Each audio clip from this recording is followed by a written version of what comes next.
दुनिया में 3 तरह का भोजन करने वाले लोग हैं, मांसाहारी, शाकाहारी और वैगन। इस वीडियो में हम आपको मांसाहार से जुड़ी कुछ महत्वपूर्ण जानकारी देंगे और बताएंगे कि गरुड़ पुराण तथा अन्य धर्म ग्रंथों में मांसाहार के बारे में क्या कहा गया है। इस वीडियो को हमने 3 भागों में बांटा है। पहले दूध में मांसाहार को लेकर यजुर्वेद, ऋग्वेद, भगवद गीता, महाभारत और हिंदू धर्म ग्रंथों में लिखा गया यह दूसरे भाग में मांसाहार पर उनका क्या कहना है, इस पर बात करेंगे। इस है और तीसरे भाग में अन्य धर्मों में मांसाहार के बारे में संक्षिप्त चर्चा करते हुए गरुड़ पुराण की उस कथा का वर्णन करेंगे जिसमें श्री कृष्ण ने मांसाहार को लेकर समाज को विशेष संदेश दिया था। दोस्तों, यह वीडियो थोड़ा लंबा जरूर होगा लेकिन इसमें बहुत सी अनोखी जानकारी आपको मिलेगी, इसलिए थोड़ा धैर्य रखिएगा। या आगे बढ़ने से पहले आपसे प्रार्थना है कि चैनल को सब्सक्राइब कर लीजिए। वैसे तो भोजन में क्या खाएं और क्या न खाएं यह लोग व्यक्तिगत फैसला है, लेकिन हिंदू धर्म में कुछ लोग मांसाहार निषेध मानते हैं।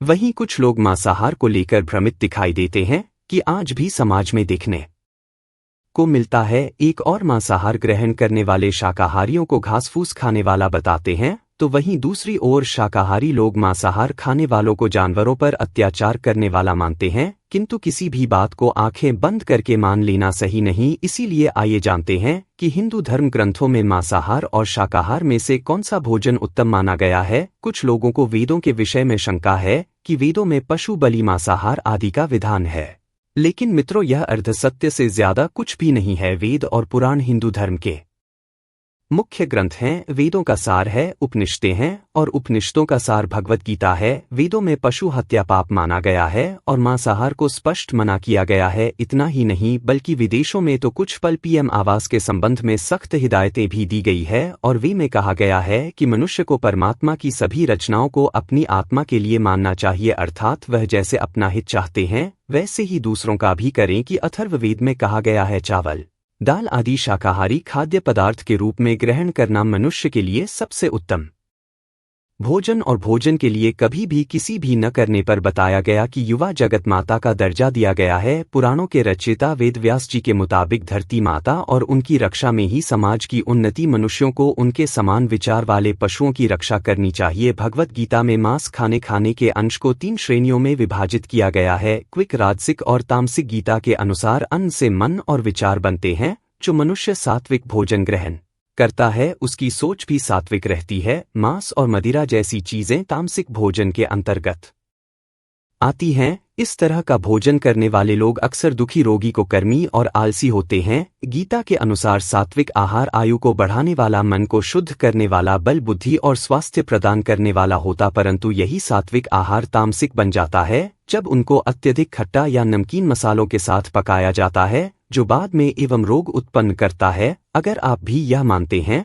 तो कमेंट करके बताइए। महाभारत में उल्लेख मिलता है कि यदि एक व्यक्ति सालों तक लगातार अश्वमेध यज्ञ करें और दूसरा व्यक्ति मांस नहीं खाता है, उनमें से मांसाहार में का त्याग करने वाला व्यक्ति ही ज्यादा पुण्य कमाने वाला माना जाता है। सनातन संस्कृति में गोमांस खाना पाप माना गया है। शास्त्रों के अनुसार गाय का दूध, गोबर और गोमूत्र अनेक रोगों की दवा। शास्त्रों में लिखा है कि से मिलने वाली इन चीजों के उपयोग से शरीर में पापों का समावेश नहीं होता। अब हम आपको विज्ञान के अनुसार बताते हैं कि नजर में मांसाहार और मांस खाने से मनुष्यों के ऊपर क्या प्रभाव पड़ता है कि आपके तन और मन दोनों को स्वस्थ कर देता। मांसाहार करने से इंसान के भीतर चिड़चिड़ापन आने लगता है, वह स्वभाव से उग्र होने लगता है। लोगों में कई तरह की गंभीर बीमारियों का खतरा लोगों के मुकाबले कहीं ज्यादा। इससे ब्लड प्रेशर, डायबिटीज और दिल की बीमारी है रोग, गठिया और अल्सर जैसी कई बीमारियां आपको अपनी चपेट में ले सकती हैं। विश्व स्वास्थ्य संगठन WHO की एक रिपोर्ट के मुताबिक मांसाहार इंसान के शरीर के लिए उतना ही खतरनाक है जितना कि धूम्रपान। इस रिपोर्ट में यह भी बताया गया है कि पके हुए मांस से जानलेवा कैंसर का खतरा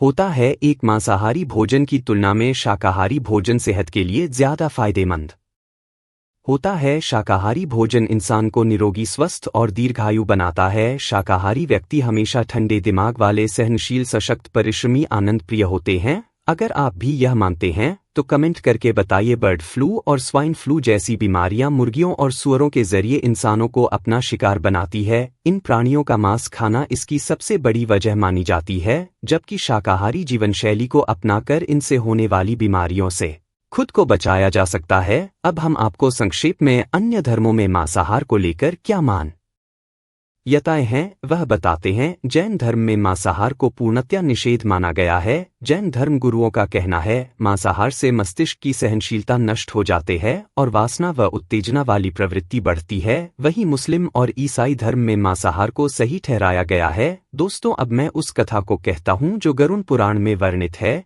जिसमें श्री कृष्ण मांसाहारियों को विशेष संदेश देते हैं। एक दिन भगवान श्री कृष्ण यमुना किनारे एक पेड़ के नीचे बैठकर बांसुरी बजा रहे थे। उसी समय एक हिरन दौड़ता हुआ था और उनके पीछे जाकर छिप गया। इतने में एक शिकारी भी वहां आ पहुंचा और बोला, यह मेरा शिकार है, कृपया इसे मुझे दे दीजिए। भगवान श्री कृष्ण ने कहा, हर जीवित प्राणी पर सबसे पहले उसका खुद का अधिकार होता है, न कि किसी और का। किसी जीव को मारकर खाना पाप है। श्री कृष्ण की बात सुनकर वह शिकारी बोला, मैं आपके जैसा ज्ञानी नहीं है कि मैं तो सिर्फ इतना जानता हूं कि अगर मैंने इसे शिकार नहीं किया तो मुझे खाना नहीं मिलेगा। भगवान श्री कृष्ण बोले, मैं एक कथा सुनाता हूं जिसे सुनने के बाद तुम ही बताना कि मांसाहार पुण्य है या पास। एक समय की बात है, मगर राज्य में लंबे समय तक बारिश नहीं हुई और खाने की समस्या आ गई। इस समस्या से निपटने के लिए मगध के राजा ने अपने मंत्रियों और कामगारों को बुलाया और पूछा कि खाने की सबसे सस्ती वस्तु कौन है। यह सभी मंत्रीगण सोचने लगे, चावल, गेहूं, आलू आदि पदार्थों को नियुक्त करना पड़ता है और उसमें समय लगता है, ऐसे में तो कुछ भी नहीं हो सकता। तभी शिकार का शौक रखने वाले एक मंत्री ने खड़े होकर कहा, महाराज, मेरे सब्सक्राइब नहीं करना पड़ता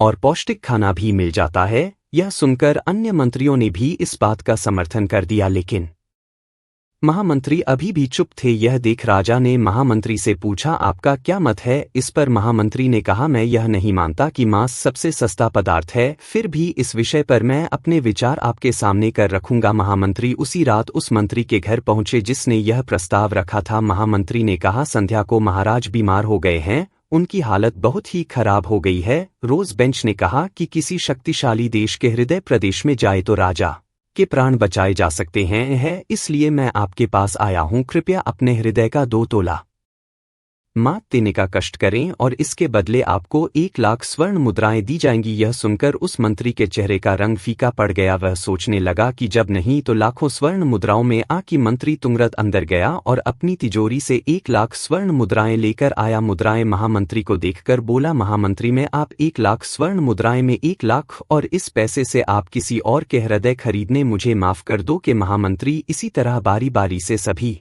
मंत्रियों के पास गए और सभी से राजा के लिए 2 तोला मांस मांगा, परंतु कोई भी राजी न हुआ था। तब ने अपने बचाव के लिए महामंत्री को अपनी क्षमता अनुसार लाखों निद्रा देवी। इस प्रकार महामंत्री ने एक ही रात में बहुत सा धन जमा कर लिया और सुबह होने से पहले ही अपने महल में पहुंच गया। अभी सुबह सभा में राजा उपस्थित हुए, जिन्हें देख सभी मंत्रियों को अचरज हुआ था। तभी महामंत्री ने राजा के समक्ष सारा धन रख दिया। राजा ने पूछा, यह स्वर्ण मुद्राएं किस लिए हैं और इतनी अधिक मात्रा में कहां से आए हैं? तब महामंत्री ने जवाब दिया कि महाराज, 2 तोले मांस के लिए इतनी धनराशि जुटाई है, फिर भी 2 तोला मांस न मिला। मैं अपनी जान बचाने के लिए सभी मंत्रियों ने यह मुद्रा दी है। अब आप ही बताइए कि सस्ता है या महंगा? राजा को बात समझ आ गई। उन्होंने प्रजा से अधिक परिश्रम करने का निवेदन किया और अनाज भंडार में से निकाल कर लोगों में वितरित किया। राजा ने तुरंत ही सब्जियों की खेती के लिए सिंचाई की व्यवस्था को दुरुस्त करवाया गया। करोड़ स्वर्ण मुद्राओं इसी को और श्रमिकों के कल्याण के लिए खर्च की गई। सब्सक्राइब तेजी से होगी, जिससे प्रजा